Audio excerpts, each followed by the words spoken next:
Now we're going to get started with illustrating using the pen tool. We're going to continue to work smart, and again, if you don't follow my steps with creating the proper layers and you get stuck in the future, I may not be inclined to help you. So everything we draw, good smart illustration, goes on its own layer. And there's a stacking order, and the way you want to think about the stacking order is you have a face, and then on top of the face are the eyes, the nose, the mouth, and the hair.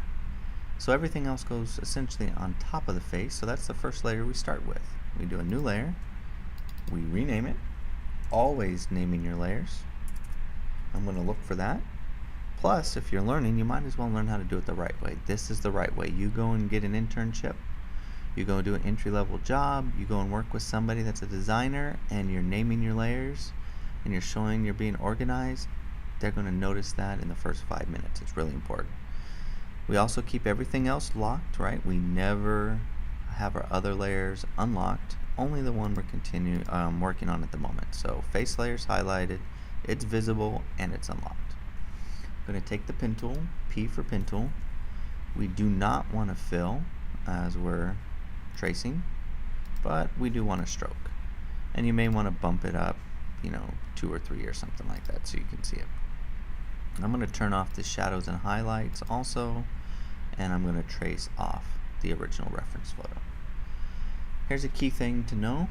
You want to be inside your hairline a little bit, because later on we're going to put the hair on top and it's going to cover the top part, right?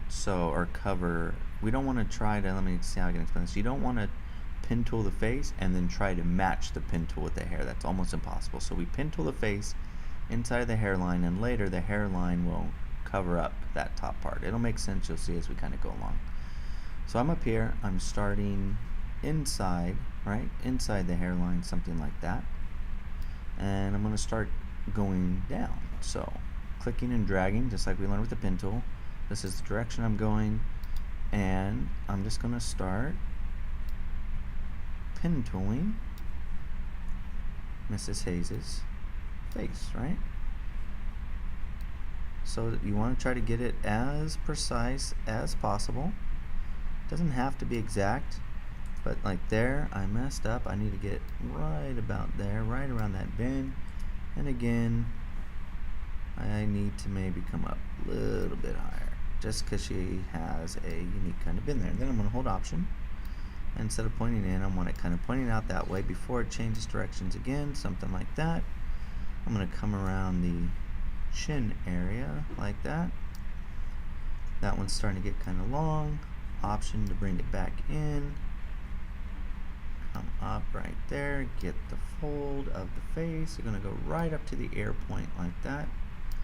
Now you have a choice here. I highly recommend including the ear or ears as part of the face, okay?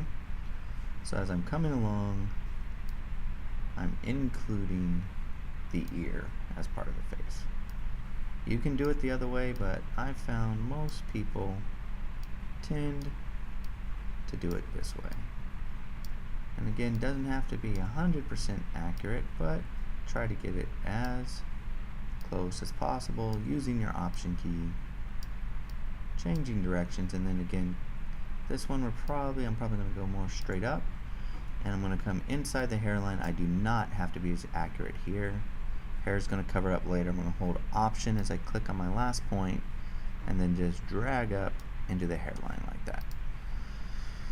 You do not want to have the fill on as you're doing other things, but I just want to show you proof of concept that if I turn that on, you can see that we do have a face, okay? But again, we want that, fill turned off for now. And I'm going to lock the face, because I have the face done. And then, as you work on other features, you would do a new layer, and do new layer for those features. So let's save what we have so far, Command S, and we'll see what we come up with in the next tutorial.